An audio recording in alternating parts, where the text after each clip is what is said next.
Stakeholders in Nigerian oil and gas industry and in the area of content development are making case for a greater involvement to ensure progress and sustainability in this sector.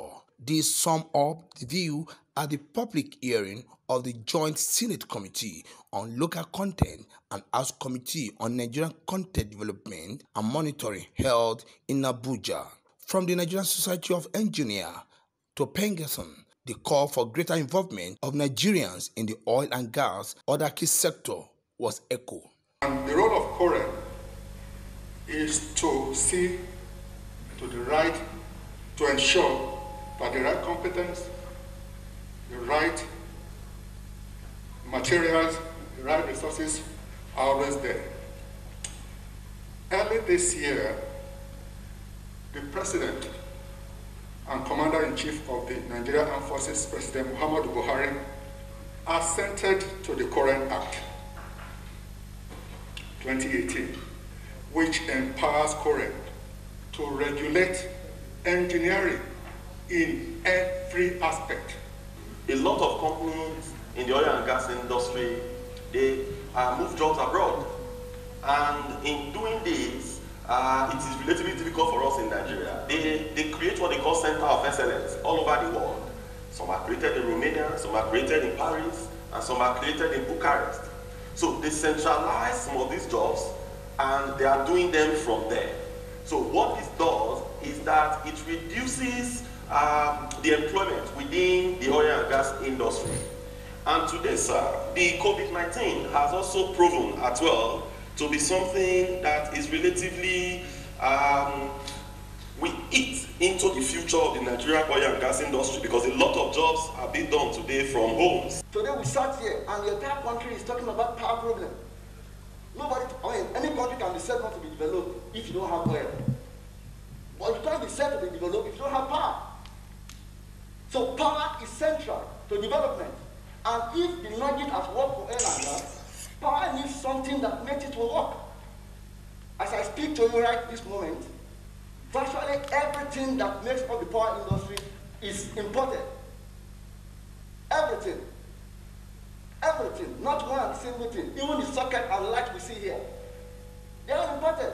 And if you have to be a Nigerian content in to be able to produce all these things so that we can make Nigeria to grow. The National Assembly is taking a new thrust towards local content as a way to achieve capacity development in oil and gas sector.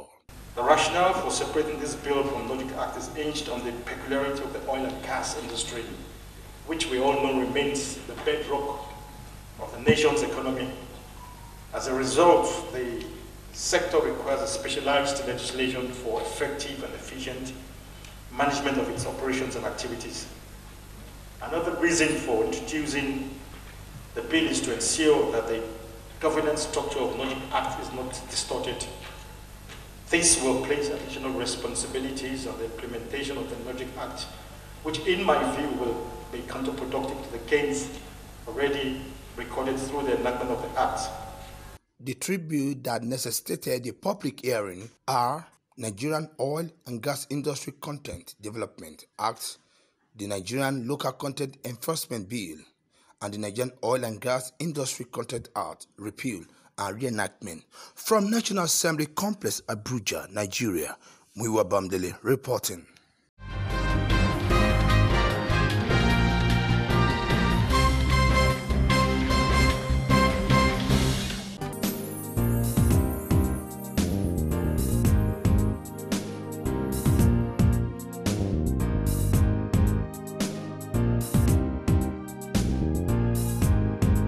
Human rights lawyers Femi Falana has warned President Muhammadu Buhari not to use military against and start protesters. He also said the Chief of Army Staff, Lieutenant General Tukur Buratai, risks facing the International Criminal Court of Justice if any of the protesters is killed. In a statement, as the chairman of the Alliance for Survival of COVID-19 and Beyond, Falana advised President Buhari to withdraw plans to engage soldiers for what is purely democratic issues. The pro-democracy activists said the protests have a commonplace across the world as seen in Hong Kong, US, France, South Africa, Belarus, and even in Sudan. In his word, it is unfortunate that Nigeria's government is sending a signal to the military that it has role to play in a purely civil matter. The plan to deploy soldiers is dangerous. It will push Nigeria into a red light district of global reckoning. The statement read, he urged Buhari not to use soldiers to quell the peaceful civil protests. The protests have been lawful. The few cases of violence were associated with armed thugs disrupting the protests, coupled with the shooting of protesters by security operatives. The Nigerian army over the weekend denied that Operation Crocodile Smile will begin on Tuesday across the country.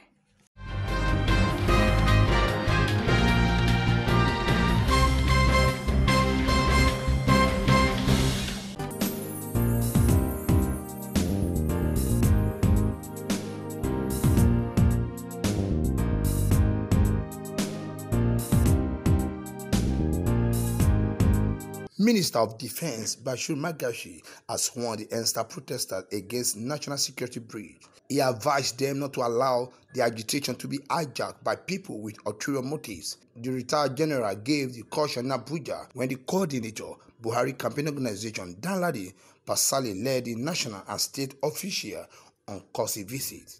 Mohammed Abu Kadri, Magashi's special assistant on media, gave the details of the meeting in a statement.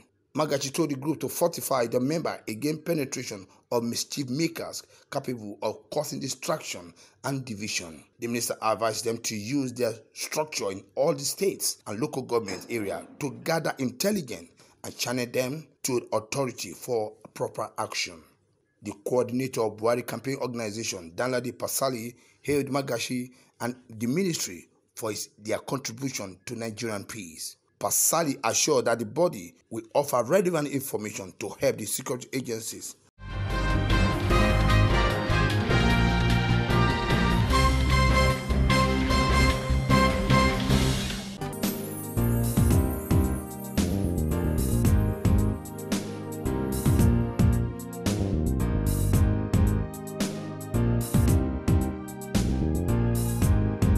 The Edo State government has imposed 24-hour curfew across the state until further notice. The curfew is to take effect from 4 p.m. October 19, Monday. Apart from the jailbreak, there were reports of vandalization and alleged attack on residents in the state.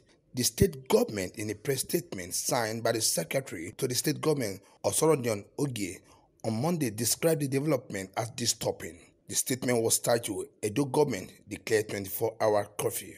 It read in a part, this decision has become necessary because of the very disturbing incident of vandalism and attacks on the private individuals and institutions by Udlon in the guise of EndSARS protests.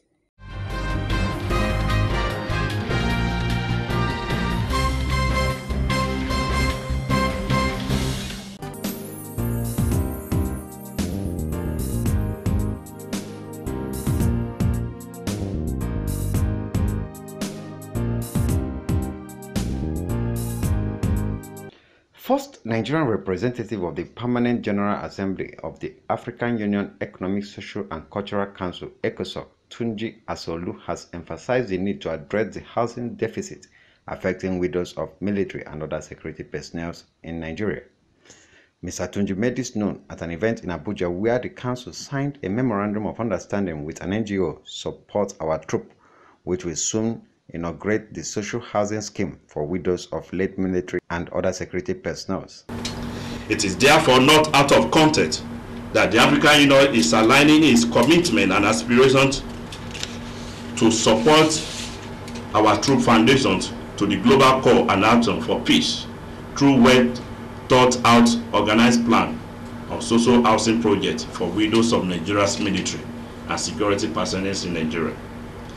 The African Union's ECOSOC here in Nigeria is fulfilling of its mandate to mobilize civil society organizations and all relevant stakeholders to provide constant engagement with citizens and government, is therefore placed to partner with the Support Our Troop foundations to mobilize the needed resources to make this social housing project a reality. I therefore call on other civil society organizations to emulate the effort of Support Our Troop foundations on such a project like this as a way to support government efforts in providing support to the widows. He explained that the partnership between the two is to be in fulfillment of the mandate to mobilize civil society organizations and all relevant stakeholders on strengthening citizen engagement with government. One of the major constraints faced by citizens in Nigeria is the lack of the robust land tenure and financial system. The government estimates that the housing sector will need at least $400 billion investment over the next 25 to 30 years to resolve this deficit. The government of Nigeria is seeking innovative ways to attract funding for housing provisions through private partnership with financial institutions through raising of long-term housing bonds, which will guarantee provisions of affordable housing for the public. On the part of the African Union, to address these challenges facing housing affordability across the African continent, members of the African Union for Housing Finance have adopted a 5-point plan for African government to address the housing finance issues. The adoption follows a declaration by the African Union's Housing for Finance members at their 35th yearly General Conference of the Union in Cape Town recently. This was aimed at tackling shortages in housing finance, seen as the most critical issues facing housing markets worldwide. Nharimas, the founder of SOT, Mrs. Fumi Obwe, said that the housing initiative was born out of the need to improve the living conditions of families of the fallen heroes. The Support Our Troops Foundation, or the acronym SOT, is a military charity, the first of its kind at the time. When we established it in 2012, it was the very first one in Nigeria, even though at the same time the United States has 78 registered military charities. But I suspect as we go now, we'll find that there are many more. So we feel that we kind of opened the door for what was critical and important civil society to join hands with the armed forces to recognize, honor, and reward the sacrifices of our soldiers, those alive and those who have sadly died in combat, by providing support. We know we can't really provide support to them, but we can provide support to their families. AU ECOSOC and SOT are joining forces to design, build, maintain a mass housing project for the widows of the members of the armed forces across the country. In Abuja, LM Chukwemeka reports.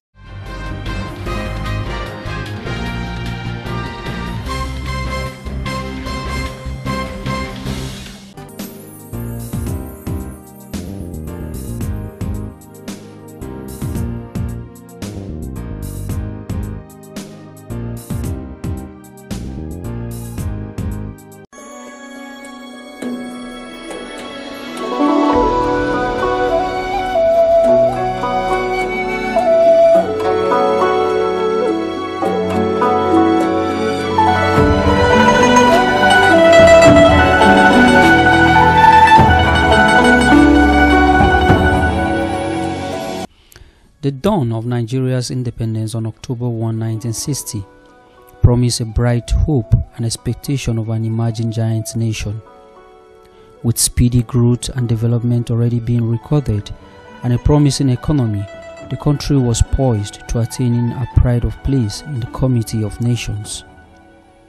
However, the post-independence Nigeria has not been able to attain a full potential nor live up to the promise it held as a giant of Africa.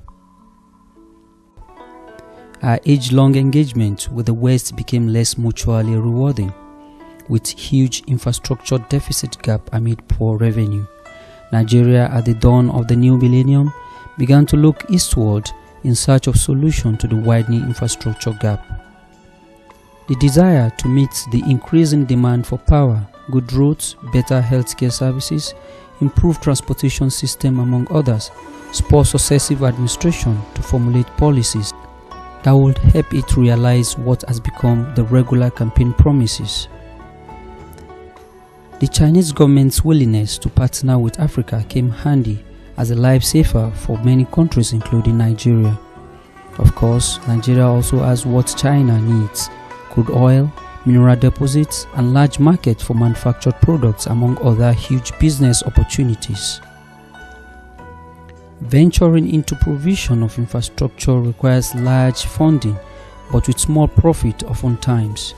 Yet Nigeria, and indeed the rest of Africa, are ready to take advantage of the Chinese infrastructural funding option regardless of the West's opposition.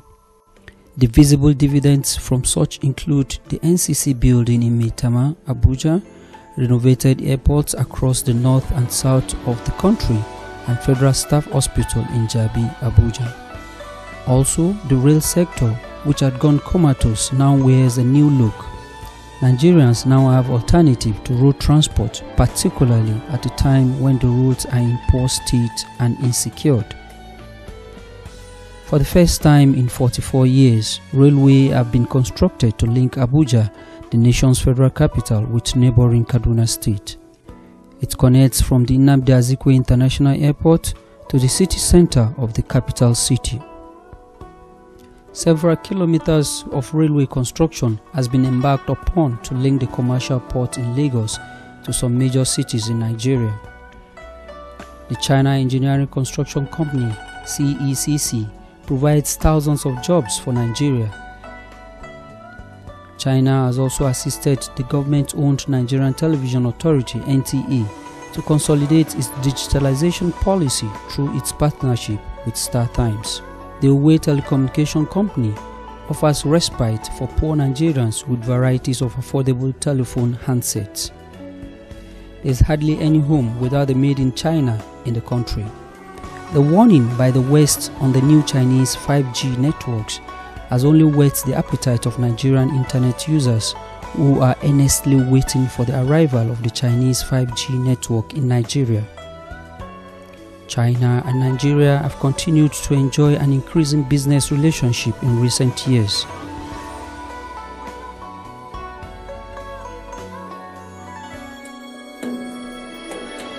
Remarkably, when the US decided to cut down our crude import from Nigeria owing to the discovery and exploration of shale oil in the US, China became Nigeria's next largest importer of Nigeria's crude oil, which is the mainstay of the country's economy. The country has been under intense criticism by the West over its increasing engagements in Africa. China offers low-interest loans to developing countries of Africa and help to build infrastructure in large scales. Concerns have been raised about the Chinese loan burden that may arise from the inability of many African countries to honor their loan agreement with China.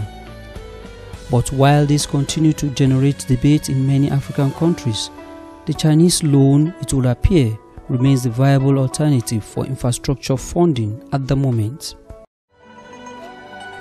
That is why the latest propaganda by the Heritage Foundation portraying Chinese engagement in Africa in a bad light should not be taken seriously, but should instead be treated with a pinch of salt.